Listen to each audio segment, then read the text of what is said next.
Hello, and welcome to Scrap TV, the video forum for the ISRI and Scrap Magazine websites. I'm Kent Kaiser, your Scrap TV host, and today I'm here with Stanton Moss of Stanton A Inc. of Pennsylvania. Stanton is here because he is one of the two recipients of the 2016 Lifetime Achievement Award from ISRI. First of all, congratulations, Stanton. Thank you, Kent. Thank you for being here with us. It's my pleasure. Now, Stanton's company has been a long-time member of ISRI as well as ISRI's predecessor, NARI. And personally, Stanton has been very involved with both associations, serving on the boards of both. He's also chaired ISRI's Non-Ferrous Division, served 2 terms as ISRI's convention chair, and moderated numerous sessions of ISRI's Commodities Roundtable, Forum, and Spotlights. In 2001, ISRI's Mid-Atlantic Chapter gave Stanton its prestigious Phoenix Award for his dedication and service to the recycling industry. So you keep winning awards, it seems, Stanton. This one's going to be right in front. Well, first of all, in your kind of words, how does it feel to be inducted into the Recycling Industry Hall of Fame? It's hard to say. It really is. I mean, like I said this morning, I've known so many of the inductees. And I work with them. I've known them. I grew up with them, you know, because most of them are my age or older, maybe. But it's a wonderful feeling, and everybody that comes up to me and congratulates me, it makes it a better feeling. So I'm very proud of it. How did it come about? Tell me how you got notified and everything. We were away. We were in Arizona, and I was standing on a practice tee, and Doug called, and I really didn't. I had no idea because Doug and I were on the arbitration committee years ago, and he and I did an arbitration case. Oh, okay. And that's the first time I really ever got to know Doug. Okay. And he was fabulous because he was the chairman of the arbitration committee.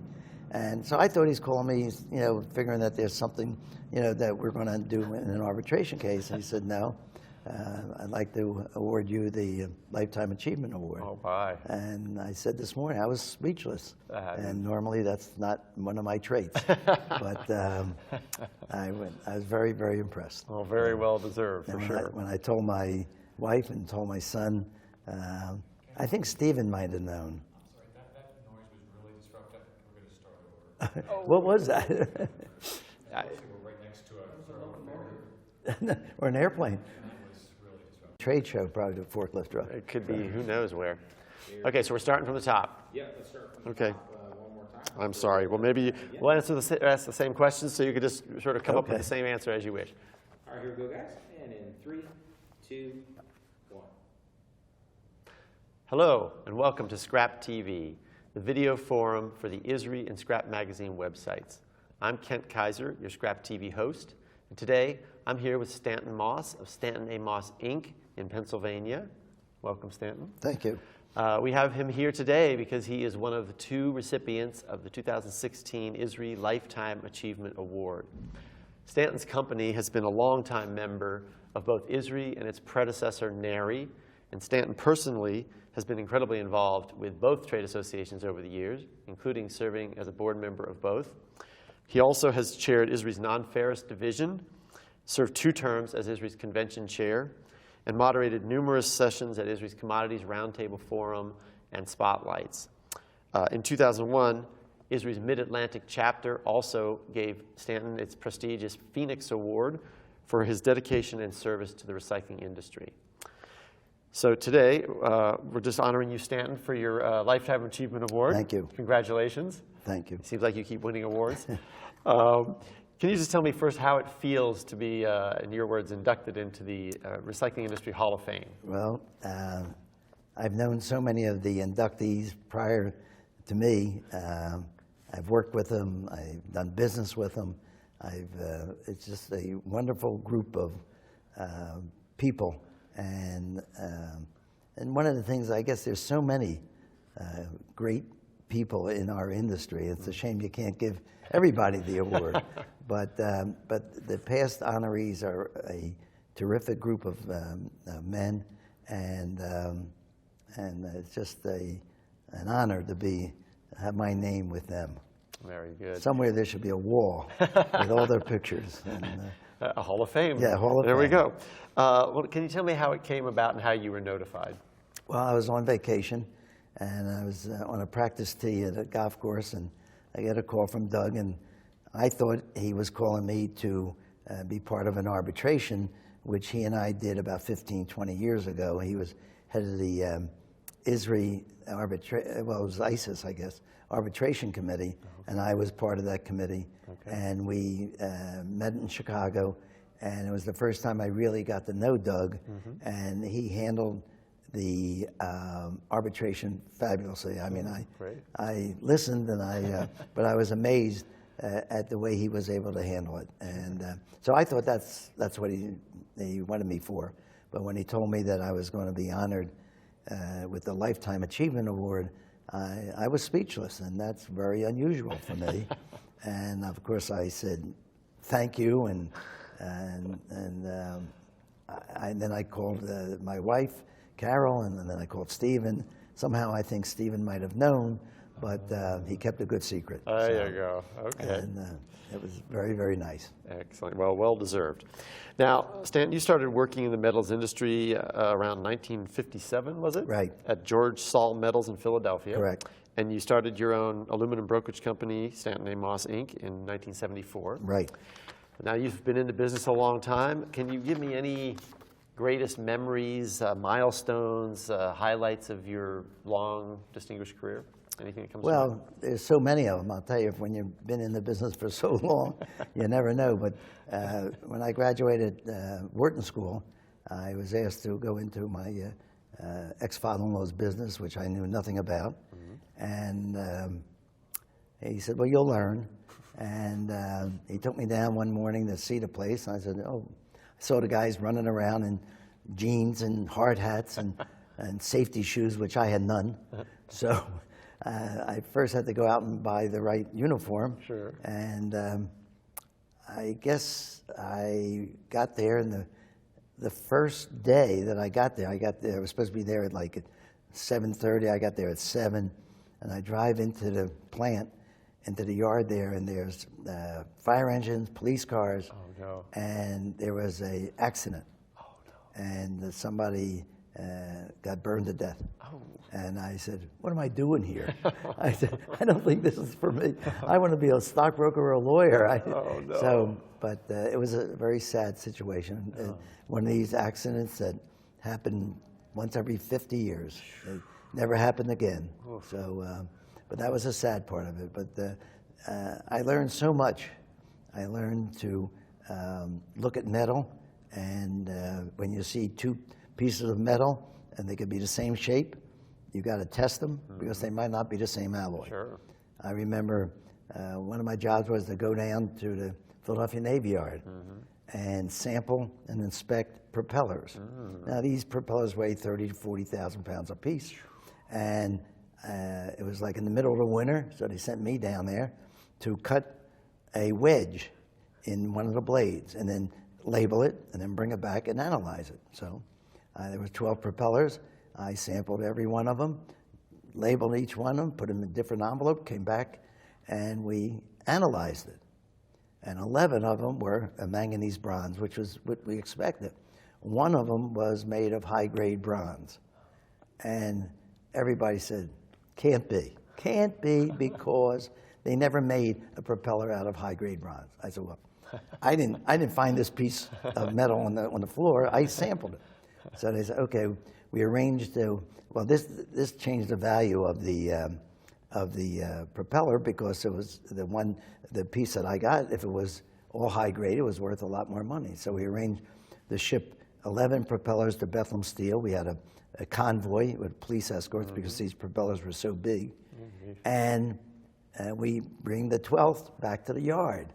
And of course, when it came back in the yard, everybody wanted to see this propeller that's made of high-grade bronze. That's Stanton inspected.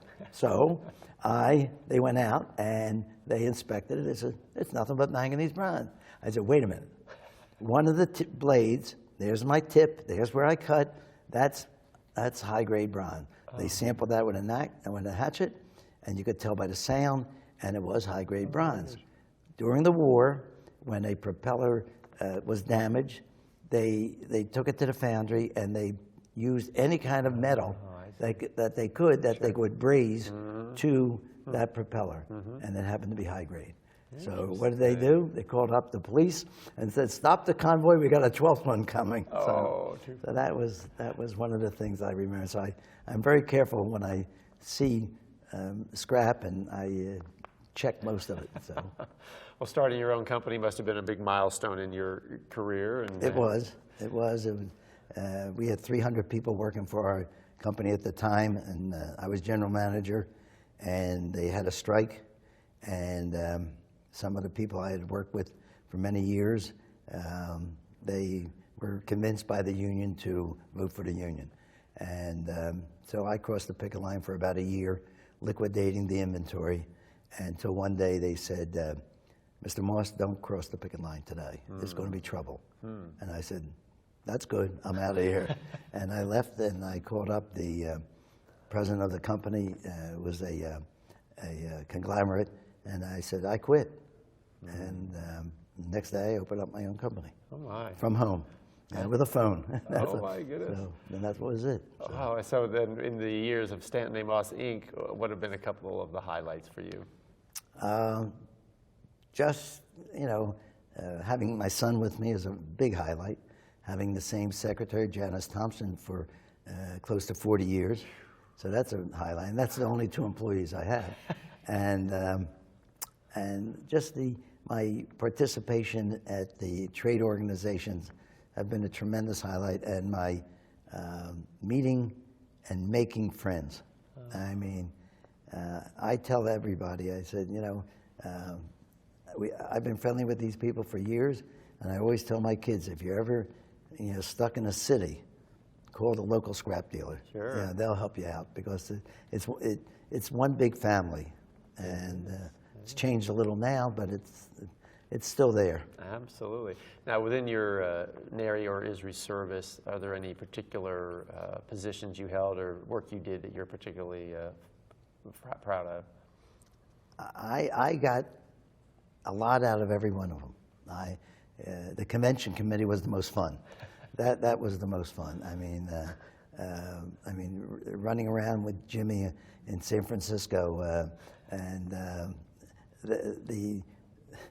the tape of that was that I was laying on a bench in not a very great area in San Francisco, and they had a taping group there taping this, and I had a paper over my head, and he comes and picks it up and he said, "Oh, Stanton, come on, we got to get moving." And we running up the streets of San Francisco. Oh, that sounds fun. Yeah, it was fun, and everything has been enjoyable and very rewarding. Excellent.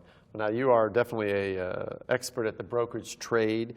What have you seen in that trade over the years? How has it changed, and what's good or bad about how it is now? Ken, when I started out, there were 5 or 6 of us that specialized in aluminum, and now there must be 500, and we were all friendly competitors. There was enough business to go around. Everybody had, I was on the East Coast, and Al Dubinsky was in the Midwest, and somebody else was somewhere else. But now you have companies that hire people, and they give them the ISRI directory, and they tell them to call. And you ask them a question about a certain product, they don't know anything. And it's a shame. Or if they don't know anything, they'll quote a price for something that they don't know anything about. So that's a big change. And of course, the institution of the cell phones and the tapes and being able to check a market instantly. Sure. I have dealers call me up and say, "The peddler just came in with 50 pounds of cans, and he told me the LME's up." So they're checking the LME. So. information, Yeah. access to information. Yes. yeah. Oh my goodness. Very interesting, but it's all for the good, I guess. Oh my gosh. Now, do you still see a bright future for the brokerage trade, or do you think that's changing, is making it harder to survive? I think there's a future for a small brokerage firm like myself and Stephen, because we can do things instantly. We could make a deal instantly. We could manufacture terms if a supplier wants them, if he needs them. We could do a lot of little things where the bigger firms are unable to do it because of their size. I see. So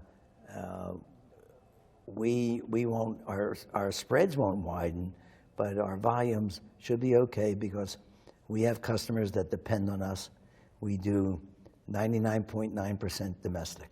Okay. I've been doing that since I started the business, and I have domestic consumers that depend on us. And even though sometimes we get offered higher prices for export, I've told Stephen that if he wants to export, that's his part, but not me. Okay. So that's where it is. There you go. Now, are you still working full time at this point? Full time.